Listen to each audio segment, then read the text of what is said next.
Igitondo cyiza turabashimiye cyane mwebwe abadukurikiye mu kiganiro cyacu Romate tubahaye ikaze kandi twishimiye kubana namwe. Umwami wacu Yesu Kristo abanezeze kandi abahe umugisha mu kiganiro Romate ndetse no mu kiganiro Le Soir. Duciye bugufi cyane kugira ngo Kristo ashyirwe hejuru, duciye bugufi cyane kugira ngo izina ry'Imana rihabwe icyubahiro. Umwami wacu Yesu Kristo atugirire ibambe, aturebane impuhwe nyinshi n'urukundo muri iki gitondo kugira ngo abashe kuduha imbaraga zo kwinjira mu ijambo rye no kurisoma. Bene data, iyo twacitse intege twasubiye inyuma biragora cyane ko umuntu abasha gusoma ijambo ry'Imana ngo yumve imbaraga zaryo, ariko iyo turi mu bihe byiza byo gusabana n'Imana dusoma ijambo ry'Imana maze n'imbaraga zaryo tukazumva ziri mu mibiri yacu, mu bwenge bwacu no mu magambo tuvuga naho tukazumvamo. Umwami wacu Yesu Kristo rero abahe izo imbaraga zituma mubasha gusabana nawe. Yewe ni Theogene Kayiranga nk'uko bisanzwe mbahaye ikaze, reka dufatanyirize hamwe mu isengesho. Mwami mwiza, turagushima cyane kandi turakunezerewe muri iki gitondo cy'umugisha ko uri umwami wacu ibihe byose. Turakunezerewe ko twabaye amahoro mu ijoro ryakeye, turakunezerewe ko utigeze udutererana, turakunezerewe ko wadufashe ukuboko ukatubyutsa igihe bamwe muri twebwe twaducitse intege, none tukaba twibonye uyu munsi muri iki gitondo cy'umugisha. Data uhabwe icyubahiro. Duciye bugufi cyane kugira ngo ushyirwe hejuru. Ngwino Mwuka wera aze atwuzure, dusome ijambo ryawe dufashwe naryo kandi ritwungure rwose, tugendere mu butware bwaryo kandi intege nke zacu uzihinduremo imbaraga. Tubabarire ibyaha byacu n'ibicumuro byacu bya hato na hato, bituma tutawugandukira uko bikwiriye. Data, dukureho umugayo wose, ubwiza bwawe butugaragareho mu izina rya Yesu Kristo. Amen, amen, amen. Mbaye ikaze muri kiganiro cyacu Romate. Turasoma uyu munsi muri Zaburi ya 50. Zaburi ya 50, ibice byaho 50, Zaburi ya 50, turari ku murongo wa 14, haravuga ngo utambire Imana ishimwe, wigure isumba byose umuhigo wawe, kandi unyambaze ku munsi w'amakuba no ku w'ibyago, nzagukiza nawe uzanshimisha. Ariko umunyabyaha aramubaza iti, biruhiza iki kuvuga amategeko yanjye ugashyira isezerano ryanjye mu kanwa kawe? Ubwo uri inyangaguhanwa ukirenza amagambo yanjye.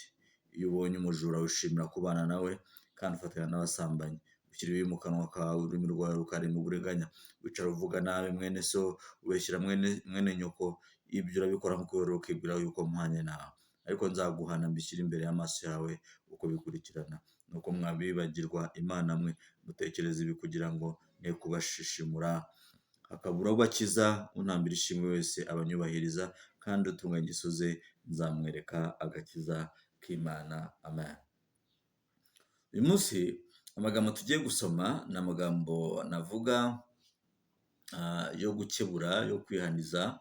Ni amagambo navuga ntabwo ari amagambo navuga ngo ari sweet, aryohereye cyane, ahubwo ni amagambo adusaba gutera intambwe tukazibukira ingeso zatwokamye, ingeso z'uburyo bwose, ingeso zirimo ubujura, ingeso zirimo ubusambanyi, ingeso zirimo uburiganya, ingeso zirimo kubeshyera abandi, ingeso zirimo amatiku n'ibindi byose. Ariko Bibiliya itubwiye muri iki gitondo, ijambo ry'Imana ko ritubwiye, riratubwira guhinduka. Iyo umuntu avuga n'amagambo hari igihe abura terime umuntu yakoreshamo, kuko hari igihe umuntu aba ari mu bihe bituma atabona ko ibintu arimo ari n'ibyaha cyangwa se ari ingeso mbi akwiye kugenda areka uko bukeye uko bwije.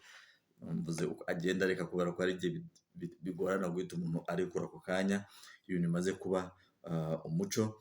Ariko Imana ntabwo yishimira na rimwe iyo tutarimo tuhesha icyubahiro mu buzima bwacu bwa buri munsi.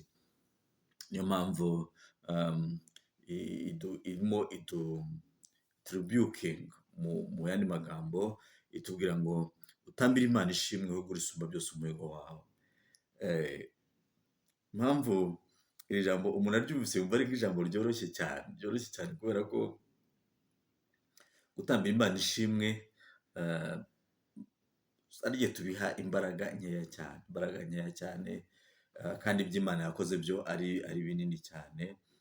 No guhigura imihigo yacu biratugora kuko ah, ushize impumu ngo yibagirwe icyamwirukansaga, ah, ugasanga ibibazo wari urimo byatuma gusabana n'Imana uyisaba, Mana ngirira neza, mfasha, ngirira gutya, iyo bimaze gushira ntabwo wibuka iryo sengesho wasenze, nta nubwo wibuka imihigo wahize.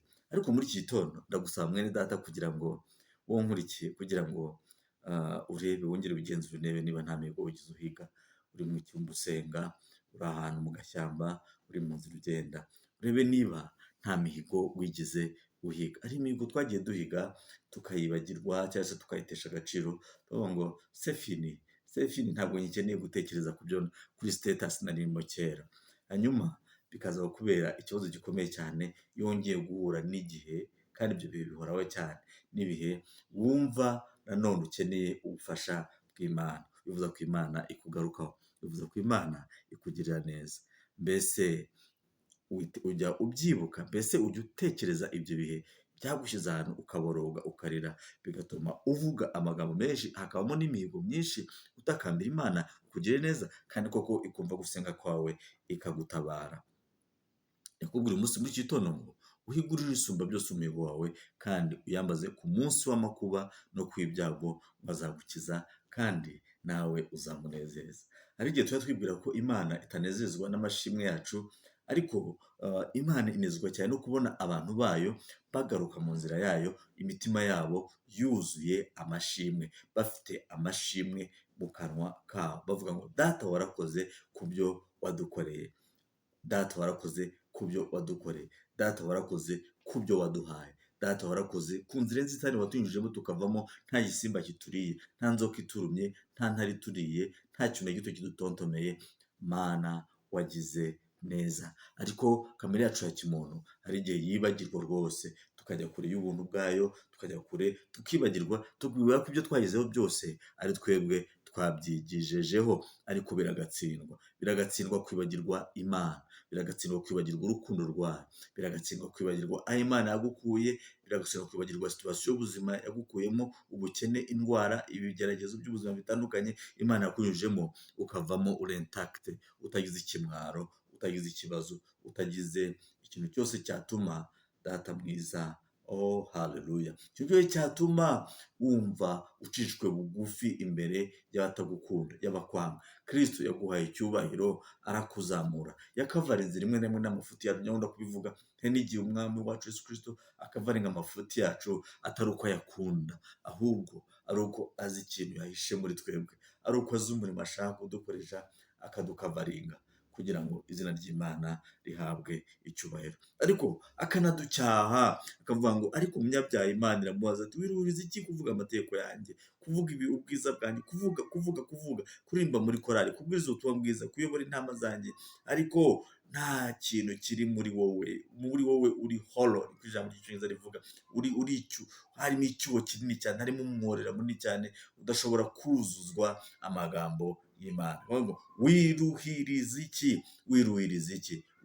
Ijambo ry'Imana riratubwira ngo wiruhiriza iki gutekereza ko wavuga iby'Imana ariko ugifite za ngeso mbi zituma abantu bakugaya, bituma abantu batakwishimira, bituma ubuzima bw'abantu mubana butagenda neza, zituma nawe ubwawe urushaho kugenda uhenebera, usubira inyuma. Muri izo harimo kuba umuntu atabwirwa, ari inyangaguhanwa, ijambo ry'Imana niko ritubwira, kandi wari wa muntu w'umujura, wibye abandi, urya ruswa, utsikamira abapfakazi n'imfubyi, wa muntu wifatanya n'abasambanyi, ushyira ibibi mu kanwa ke, ururimi rwe rukarema uburiganya, wicara uvuga nawe mwene se, ubeshyera bene nyina. Ibyo byose ngo Imana irabikora, ngo ikakwihorera, maze ngo ababikora bakibwira ko bahwanye nayo, ariko ngo hari igihe bizabishyira imbere yacu uko bikurikirana.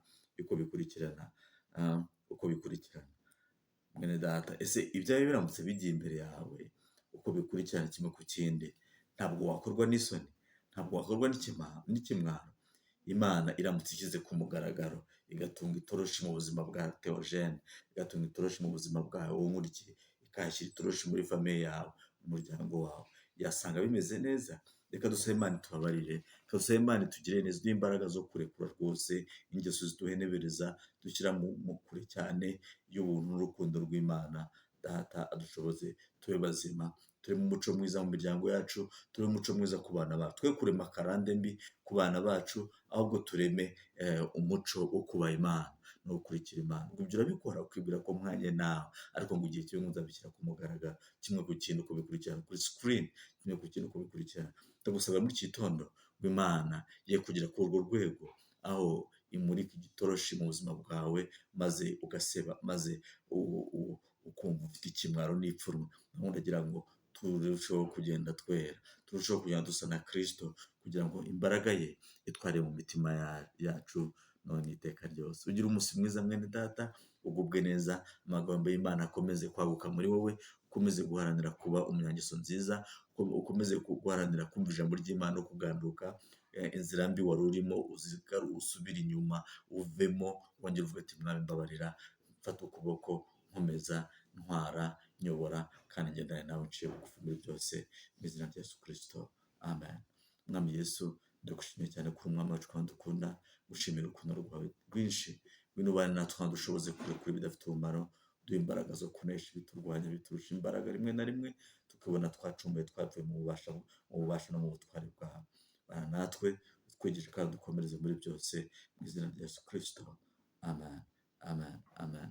Ugire umunsi mwiza, Yesu akurinde kandi Yesu agukomereze mu rukundo rwe, amen, amen.